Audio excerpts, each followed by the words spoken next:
warahmatullahi wabarakatuh. Pemirsa setia channel SMK Muhammadiyah 1 Gresik. Jumpa lagi dengan saya Miss Fitri dalam kajian Islami SMK Muhammadiyah 1 Gresik. Mengetuk pintu hati, membuka pintu hidayah. Alhamdulillahirabbil alamin. Puji syukur kita panjatkan kepada Allah Subhanahu wa taala yang telah memberikan kita kesempatan untuk menunaikan tugas kita diciptakan, yakni beribadah di bulan suci Ramadan ini. Langsung saja kita sapa pemateri kita pada awal Ramadan ini. Beliau adalah ustadzah kebanggaan kita, ya, Ustadzah Nusbatul Laili. Apa kabar Ustadzah? Alhamdulillah baik, Miss Fitri. Alhamdulillah. Baik, sebelum kita ngobrol lagi ya, Ustadzah Nusbatul Laili ini adalah koordinator Ismuba SMK Muhammadiyah 1 Gresik. Beliau juga guru PAI dan guru bahasa Arab. Nah, sebelum kita ke materi nih Bu Leli, kita mau bahas tentang PKDA. Ya, dengar-dengar ini PKDA akan segera diadakan secara offline ya untuk tahun ini ya Bu Leli? Iya, ya, untuk tahun ini PKDA di SMK Muhammadiyah 1 Gresik kita akan melaksanakan secara offline. Jadi perlu saya tegaskan kembali nih di sini. Jadi untuk SMK Muhammadiyah 1 Gresik kita sudah mulai sampai 3 tahun ini, insya Allah itu untuk mengambil istilah nama PKDA-nya itu kita menambahkan dengan adanya manajemen kolbu dan Darul Arqam. Itu menjawab apa yang disampaikan oleh dunia usaha dan dunia industri bahwa kalau kita menggunakan istilah Darul Arqam itu di dunia usaha dan dunia industri belum begitu memahami apa sesungguhnya Darul Arqam, sehingga mereka memberikan usulan kepada Bapak Kepala SMK Muhammadiyah 1 Gresik, Bapak Imam Syafi'i, untuk menambah istilah manajemen kolbu dan Darul Arqam. Insya Allah itu akan kita laksanakan secara offline nanti. Oke, alhamdulillah. Berarti SMK ini selalu update terus ya Bu Leli? Iya, harus itu ya. Oke, baiklah, kalau gitu kita ngobrolin tentang PKDA ini, Ustadzah. Untuk PKDA ini tanggalnya dilaksanakannya tanggal berapa sampai tanggal berapa, dan waktunya dari jam berapa sampai jam berapa? Jadi manajemen kolbu dan Darul Arqam di SMK Muhammadiyah 1 ini itu dilaksanakan mulai tanggal 19 April sampai 24 April secara offline mulai pukul 7.00 sampai 11.00. Jadi nanti itu akan kita laksanakan seperti pembelajaran tatap muka. Saat kita sudah melaksanakan tatap muka pada anak-anak didik kita, dan perlu ditegaskan lagi bahwa untuk manajemen kolbu dan Darul Arqam ini adalah kegiatan wajib yang harus diikuti oleh seluruh siswa dari semua jurusan di kelas 10. Jadi nanti ini sebagai syarat juga saat mereka melaksanakan ujian di kelas 12-nya nanti. Jadi diupayakan untuk anak-anak ini bisa semuanya mengikuti dan lulus pada pelaksanaan kegiatan manajemen kolbu dan Darul Arqam ini. Baik, berarti kalau misal nih ada siswa kita yang mungkin tahun ini tidak bisa ikutan, berarti harus wajib dong? Iya, dia harus mengulang di tahun berikutnya. Atau misalkan di tahun ini dia tidak ikut sesuai jadwal yang ditentukan oleh panitia pelaksana, maka dia pun harus mengulang lagi untuk tahunnya. Iya, pentingnya. Iya. Oke. Sekarang untuk waktunya tadi dari jam 7 sampai jam 11 ya. Berarti tidak ada menginap ya? Iya, tidak seperti tahun-tahun kemarin.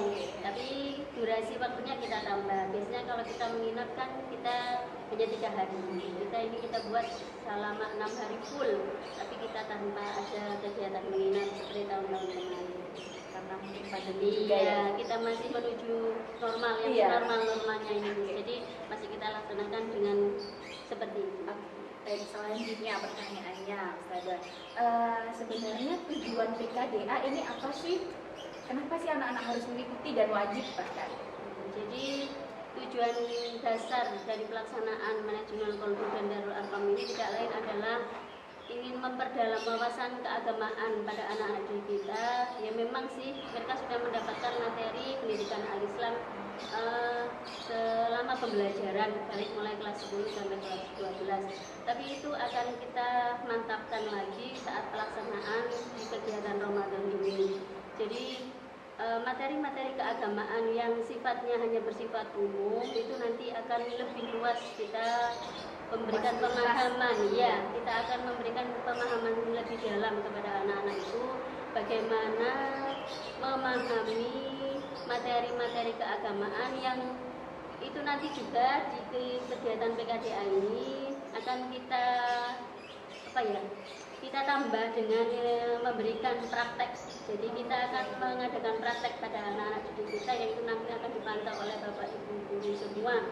Kita akan melibatkan seluruh Bapak Ibu guru untuk pelaksanaan kegiatan PKDA itu. Berarti kalau materinya lebih luas nih, kira-kira bisa disebutkan apa saja materinya untuk di PKDA atau ya? Jadi kita akan mengupas seluruh materi terkait itu akhlak, bagaimana akhlak berteman pada anak didik kita, bagaimana mereka memahami sholat yang sudah setiap hari mereka laksanakan itu, sehingga bagaimana bisa itu teraplikasi dalam kehidupan mereka secara penuh sebagaimana yang diajarkan oleh syariat itu seperti apa. Kalau ada prakteknya ya, iya, ada prakteknya. Bagaimana bertoharo dan bersuci sesuai tuntunan syariat itu seperti apa, itu akan dijelaskan dalam kegiatan Pondok Ramadan ini. Kemudian materi-materi pendalaman tentang keorganisasian juga akan kita ulas di sini. Bagaimana generasi-generasi muda Muhammadiyah ini yang ada di SMK Muhammadiyah, siswa-siswi kita itu nanti akan kita pahamkan tentang proses pengkaderan Muhammadiyah itu seperti apa, bagaimana memahami matan dan cita-cita hidup Muhammadiyah itu seperti apa, itu juga akan kita ulas di sini. Dan yang terpenting supaya mereka tidak menjadi generasi yang istilahnya ketika di masyarakat mereka mengecewakan, apalagi sekolah di sekolah Muhammadiyah, kemudian ketika di masyarakat pemahaman keagamaan mereka mengecewakan, itu yang tidak ingin kami inginkan, terutama saya sebagai guru agamanya di sini. Jadi ada materi tentang bagaimana perawatan jenazah, baik itu jenazah laki-laki maupun jenazah perempuan, itu akan kami ulas di sini. Praktek juga iya, kita akan praktek di sini dengan mendatangkan pemateri yang cukup handal lah, pemateri yang memiliki integritas dan kredibilitas yang tinggi. Jadi Miss ya, saya berupaya sebagai ketua pelaksana pada kegiatan manajemen kolbu dan Pondok Ramadan ini untuk mendatangkan pemateri yang tidak kita ambil dari guru kita yang setiap hari sudah mengajar anak-anak ini, supaya mereka juga mendapatkan wawasan keilmuan yang lebih luas. Jadi saya mendatangkan pemateri dari wilayah Gresik dan sekitarnya yang punya kredibilitas dan kapabilitas yang cukup untuk bisa dipertanggungjawabkan. Jadi guru-gurunya hanya mendampingi. Iya. Oh, biasa sekali ya, dan saya kira semua siswa-siswi ini memang penting ya, butuh untuk mengikuti ini ya, karena ilmunya lebih luas lagi. Iya. Baik, selanjutnya yang terakhir nih Ustazah, harapan setelah mengikuti PKDA ini outputnya anak-anak itu bisa gimana sih? Kalau harapan tujuan setiap pembelajaran, terutama pelajaran keagamaan, bagi saya sebagai guru agama, saya punya harapan pada anak didik kita, bagaimana mereka bisa mengaplikasikan apa yang telah mereka pahami dan mereka dapatkan itu dalam kehidupan sehari-hari, itu yang terpenting. Artinya bagaimana sholat mereka secara benar, bagaimana wudhu mereka secara benar, itu jadi tujuan utama. Kalau selama ini mereka sholat hanya mengikuti bahwa sholat itu ada rukuk sujud yang seperti itu aja gerakannya, itu nanti ketika mereka sudah melaksanakan kegiatan manajemen kolbu dan darul arqam, hendaknya sholat yang mereka lakukan itu sesuai tuntunan syar'i itu semacam apa. Kemudian berwudunya juga tidak hanya sekedar basah di tangan, basah di kaki, basah di muka, tetapi syariat menuntun berwudu yang benar itu secara apa, bagaimana mereka bergaul sesama muslim, bagaimana mereka berteman, itu juga akan selama ini mereka mungkin hanya berteman itu ya fine-fine aja sebagaimana apa yang hati mereka inginkan. Tetapi dengan adanya pemahaman keagamaan terkait dengan bagaimana berukhuwah secara islami itu seperti apa, itu yang jadi tujuan kami. Jadi terpenting tujuan utama kegiatan manajemen kolbu dan darul arqam ini tidak lain adalah bagaimana mereka bisa mengaplikasikan seluruh pemahaman keagamaan yang hanya sifatnya materi itu bisa menjadi istilah kalau saya bilang harus mendarah daging dalam kehidupan mereka. Apalah artinya memahami sebuah teori, memahami sebuah istilahnya pemahaman, tapi kalau tidak bisa menerapkan itu dalam kehidupan mereka. Jadi yang terpenting adalah bagaimana mereka bisa menerapkan itu dalam kehidupannya. Luar biasa sekali, berarti belajar bermakna gitu ya. Iya, bagaimana Dan sepertinya besok saya mau ikutan nih, soalnya mau upgrade pengetahuan saya tentang toharo, tentang gak apa-apa ya? Iya, Bisa, ya silakan. Dengan senang hati. Iya, baiklah, ini juga info untuk orang tua ya, Bu Lali, biar tidak kenapa sih harus ikutan PKDA 1 minggu pula sampai jam 11, kenapa nggak di rumah saja, biar jadi orang tua itu tahu tujuannya itu jangka panjang juga seperti itu. Baiklah, itu tadi info PKDA SMK Muhammadiyah 1 Gresik yang akan dilaksanakan secara offline pada tahun ini. Jangan lupa ya, kalian kelas 10 wajib mengikuti PKDA pada tahun kali ini. Oke, kalau gitu kita bisa langsung ke materi pada hari ini ya, Ustazah. Untuk materi hari ini temanya adalah hikmah puasa. Keutamaan puasa. Oke. Bisa langsung dipaparkan untuk keutamaan puasa itu sendiri, Ustazah? Jadi begini Miss, sebelum saya ke keutamaan puasa, sebetulnya as-saum atau puasa itu adalah secara bahasa bermakna menahan. Nah, itu menurut pengertian secara bahasa. Kalau menurut pengertian secara syar'i, puasa itu adalah menahan dari makan dan minum, dari perbuatan-perbuatan yang membatalkan puasa. Kalau kita tidak sebutkan di sini apa saja perbuatan-perbuatan yang membatalkan puasa, saya yakin anak-anak juga sudah tahu ya. Dari mulai terbit fajar sampai terbenam matahari, itu pemahaman tentang puasa. Kemudian kenapa sih puasa ini harus dijalankan? Itu adalah ada dasar hukumnya. Dasar hukum menjalankan ibadah puasa, terutama ini puasa Ramadan, karena ini adalah puasa yang wajib bagi setiap muslim dan muslimah, adalah apa yang sudah Allah jelaskan dalam Quran surat Al-Baqarah ayat 183. Nah, saya yakin ketika bulan Ramadan seperti ini, seluruh masjid yang ada di seluruh dunia itu sudah memapangkan itu istilahnya di depan masjid itu adalah ayat ini. Nah, jadi saya baca di sini, A'udzubillahi minasyaitonirrajim, Bismillahirrahmanirrahim. Ya ayyuhalladzina amanu kutiba alaikumusiyam kama kutiba alal ladzina min qablikum la'allakum tattaqun. Jadi yang artinya, hai orang-orang yang beriman, diwajibkan atas kamu berpuasa sebagaimana diwajibkan atas umat sebelum kamu, agar kamu semua menjadi orang yang bertakwa. Jadi melihat dari apa yang sudah Allah paparkan dalam dalil di Quran surat Al-Baqarah ayat 183 tadi, kenapa di depan itu kok kalimatnya tidak ya ayuhan nas, tetapi ya ayyuhalladzina amanu. Jadi Miss, saya jelaskan di sini. Ada orang yang dengan kedatangan Ramadan itu menyambut dengan biasa-biasa saja. Ada yang menyambut dengan sukacita, kebahagiaan yang luar biasa bahwa dia akan bertemu bulan yang memiliki keutamaan lebih dibanding dengan 11 bulan yang lain. Namun ada yang mereka ketika kedatangan Ramadan itu malah bersedih. Iya, mereka bersedih karena apa yang biasa mereka lakukan saat di bulan yang ke-11 bulan itu mungkin tidak seluas ketika di bulan Ramadan. Iya. Jadi ada bermacam-macam kategori orang yang menerima datangnya Ramadan itu dengan berbagai macam model. Jadi maka jangan heran ketika bulan Ramadan seperti ini kita masih banyak melihat warung-warung yang masih buka, walaupun terlihat tertutup, tapi begitu didekati masih banyak kaki-kaki yang terlihatan. Itu dalam artian mereka memang tidak memaknai datangnya Ramadan itu sebagai sebuah kesenangan yang harus mereka sambut dengan luar biasa, kebahagiaan yang luar biasa, tapi biasa-biasa saja, sama dengan bulan-bulan yang lain. Mereka masih siang hari masih makan minum, masih mengumbar hawa nafsu mereka dan lain sebagainya. Jadi Ramadan ini hendaknya memiliki keutamaan dibanding dengan bulan-bulan yang 11 bulan itu tadi. Kalau kita secara general aja, bulan suci Ramadan itu adalah bulan yang di dalamnya kalau terbagi menjadi 3 tahapan, 10 pertama, 10 kedua, dan 10 ketiga itu. Kalau di 10 pertama katanya kita mendapatkan rahmat dan ampunan, mahfirah Allah, kemudian yang terakhir itu minanar, kan begitu, kita akan terbebas dari siksa api neraka.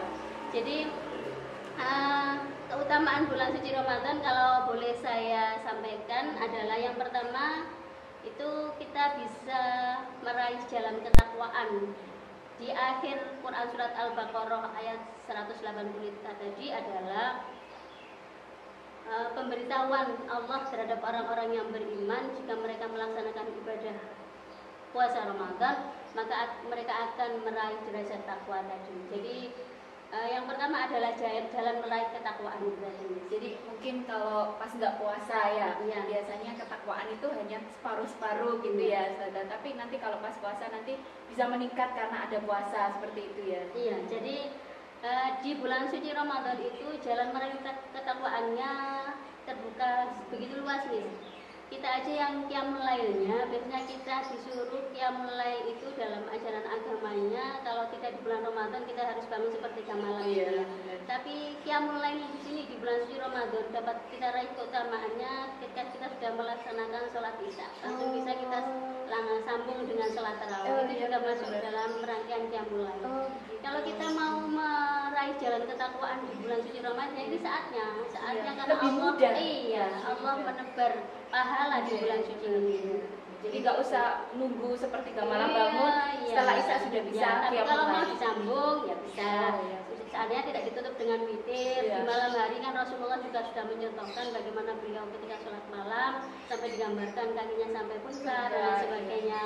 Kita tidak mencontoh yang sampai seperti itu. Mungkin kita umatnya tidak sekuat apa yang dilakukan oleh Rasulullah, tapi bagaimana itu bisa kita laksanakan otomatis dengan janji-janji Allah bahwa keutamaan bulan suci Ramadan itu dapat meningkatkan pahala, sebagaimana hadis yang disampaikan oleh Rasulullah SAW bahwa man shauma ramadhana imanan wa ihtisaban ghufira lahu ma taqaddama min dzambik, itu bagaimana siapa yang melaksanakan ibadah puasa Ramadan dengan iman dan imanan wa ihtisaban, seperti yang disabdakan oleh Rasulullah SAW bahwa man shauma ramadhana imanan wa ihtisaban ghufira lahu ma taqaddama min dzambik, itu barang siapa yang berpuasa Ramadan karena iman dan mengharap pahala dari Allah, maka dia akan dibebaskan dari dosa. Jadi alangkah sia-sianya siapa yang tidak memanfaatkan event Ramadan itu dengan sebaik-baiknya, karena janji Allah jelas di situ, pahalanya dilipat gandakan. Siapa yang bisa untuk terus beribadah dan meningkatkan keimanan dan ketakwaan kita, janji Allah sudah jelas di situ adalah kita menempati surganya Allah, terbebas dari narun, terbebas dari api neraka. Maka selayaknya kita sebagai muslim, kalau kita masuk dalam kategori orang yang iman tadi, ya ayyuhalladzina amanu, jadi tidak secara general ayat ini mengatakan ya ayyuhan nas, tapi ya ayyuhalladzina amanu. Jadi siapa saja yang merasa beriman, yang sudah mengikrarkan dirinya bahwa dia sebagai seorang muslim yang mukmin, yang beriman, maka dia harus melaksanakan ibadah puasa Ramadan itu dengan sebaik-baiknya. Berarti tidak general ya, tidak semua manusia. Tidak semua manusia. Iya, maka jangan heran tadi ketika masih ada manusia yang bertingkah tidak melaksanakan ini sebagai sebuah ajaran agama, karena mereka tidak dalam kategori, tidak masuk di kelompoknya orang-orang yang beriman tadi. Hanya mereka yang beriman saja. Yang kedua sekarang. Yang kedua itu adalah perisai diri dari perbuatan yang dilarang atau diharamkan. Jelas ini karena yang namanya puasa Ramadan itu adalah mengekang nafsu. Puasa itu sebetulnya adalah tujuannya satu, makan nafsu. Kita yang sehari-hari saja untuk mengendalikan nafsu kita, baik nafsu makan, minum atau perbuatan-perbuatan yang lain, itu kalau tidak di bulan Ramadan saya yakin akan tidak sulit dapatkan, tidak terkontrol. Tapi dengan puasa Ramadan ini kita mengistirahatkan pencernaan kita mengekang hawa nafsu kita. Suami istri dilarang untuk berhubungan saat di siang hari, itu juga bagian dari mengekang hawa nafsu. Bagaimana kita sebagai muslim untuk berakhlak sesama muslim itu dilarang untuk bergunjing, ya kan? itu kan bagian dari kita mengendalikan nafsu kita. Bagaimana keutamaan Ramadan itu dapat kita raih. Jadi membentengi diri kita dari perbuatan-perbuatan yang dilarang oleh agama. Benci dan mungkar. Iya, benar. Yang ketiga sekarang. Yang ketiga adalah doa-doa orang yang berpuasa itu akan dijabah oleh Allah. Maka tidak salah, saya ingat dulu ketika orang-orang tua, guru-guru saya, ketika saya masih sekolah di tingkat dasar maupun menengah itu bilang, jadilah manusia itu yang rajin berpuasa. Rajin berpuasa, kalau bahasa mereka waktu itu saya masih ingat betul, itu adalah tirakat mereka bilang. Karena apa? Orang yang mampu dengan menirakati dirinya dengan berpuasa, maka dia akan istilahnya, ketika dia berdoa, dia membersihkan dirinya, semua apa yang dia sampaikan kepada Allah, dia mohonkan kepada Allah, dia munajatkan kepada Allah, itu tidak akan tertolak dengan puasa itu. Maka ketika kita berpuasa, kita disuruh banyak-banyak berdoa di situ. Ya, jangan puasa yang kita lakukan itu hanya mendapatkan lapar dan haus saja, dan tapi tidak mendapatkan hakikat puasa itu seperti apa. Jadi mungkin karena dekat dengan Allah, karena puasa dekat dengan Allah, makanya doanya mudah dikabulkan gitu ya. Iya. Dan selanjutnya, sekarang yang terakhir Ustazah. Jadi keutamaan puasa itu adalah yang terpenting dengan kita berpuasa, kalau itu kita dasari dengan ikhlas, dengan kesabaran, ikhlas dan didasari dengan keimanan, maka keutamaan berpuasa yang terbesar adalah dosa-dosa kita akan diampuni oleh Allah. Itu keutamaan yang luar biasa. Jadi puasa yang kita jalani dengan keikhlasan, dengan keimanan dan ketakwaan kepada Allah, maka dosa yang kita lakukan, baik itu dosa di masa lalu, semuanya akan diampuni oleh Allah. Itu keutamaan luar biasa dengan dilaksanakannya puasa Ramadan. Semoga kita semua mendapatkan semua keutamaan tersebut. Iya. Ini saya ada pertanyaan Ustazah, tadi mungkin sempat disampaikan tapi belum selesai. Tadi Ustazah bilang kalau 10 hari pertama akan keutamaannya adalah kita akan diampuni, ya, mendapatkan rahmat. Mendapatkan rahmat ya, Allah. 10 hari pertama mendapatkan rahmat kepada Allah. Bagaimana dengan 10 hari kedua dan 10 hari terakhir? Jadi di 10 pertama itu Allah melimpahkan rahmatnya kepada seluruh umat manusia. Jadi siapa yang melaksanakan ibadah puasa, rahmat Allah ada di situ semua. Kemudian di 10 yang kedua kita mendapatkan maghfirah atau ampunan dari Allah. Kita memohon ampun kepada Allah atas segala apa yang dosa yang kita lakukan. Banyak beristighfar, berzikir. Itu di Ramadan 10 yang kedua itu sangat dianjurkan bagi kita supaya kita mendapatkan maghfirah atau ampunan dari Allah. Dan di 10 yang ketiga kita akan mendapatkan janji Allah terbebas dari siksa api neraka. Maka di 10 terakhir itu biasanya kita ada malam yang penuh kemuliaan di situ. Jadi ada malam Lailatul Qadar itu kita lebih mendekatkan diri bermunajat kepada Allah di malam-malam Ramadan itu. Jadi 10 pertama, kedua, ketiga sebenarnya tidak ada bedanya sih ketiga tahapan ini, karena dalam rangkaian 1 bulan itu Allah melimpahkan pahalanya, tidak ada sekat seperti itu tentunya, tapi dijanjikan di situ ada peningkatan bagi kita selama. Biasanya kan kita di 10 pertama misalnya masih semangat, kemudian tiba-tiba di 10 kedua kita menjadi malas, sudah lemas, sudah mau puasa. Jadi tidak, kalau Ramadan itu kita jalani dengan penuh semangat, maka kita raih apa yang dijanjikan Allah melalui rahmatnya, melalui maghfirahnya dan terbebasnya kita dari siksa api neraka. Terima kasih Ustazah, luar biasa sekali penjelasannya. Semoga kita semua termasuk orang-orang yang beriman ya, dijuluki Allah oleh orang-orang yang beriman yang senantiasa bisa melaksanakan Ramadan ini dan memperoleh rahmat dan ampunannya Allah Subhanahu wa taala. Amin ya. Semoga itu saja untuk episode kali ini. Terima kasih banyak Ustazah Leri untuk kehadirannya. Semoga PKDA-nya besok lancar. Iya, mudah-mudahan bisa terlaksana sesuai rencana. Baik, benar. Ini nanti setelah saya tutup kita ada kata untuk kajian ini Ustazah. Jadi nanti kalau saya bilang kajian Islami SMK Muhammadiyah 1 Gresik, kita bilang mengetuk pintu hati, buka pintu hidayah. Jadi kita bareng-bareng ya Ustazah. Iya. Oke, baiklah. Terima kasih untuk perhatiannya dan tetap terus stay tune di channel SMK Muhammadiyah 1 Gresik karena kita cuma tidak satu kali ini kita ya. Insya Allah nanti akan kita datangkan Ustadz dan Ustadzah juga untuk episode selanjutnya kita bahas tentang puasa atau tentang topik-topik lainnya dan pastinya juga sangat menarik nih Ustazah ya. Dari saya di sini terima kasih. Assalamualaikum warahmatullahi wabarakatuh. Waalaikumsalam. Kajian Islami SMK Muhammadiyah 1 Gresik. Mengetuk pintu hati, membuka pintu hidayah.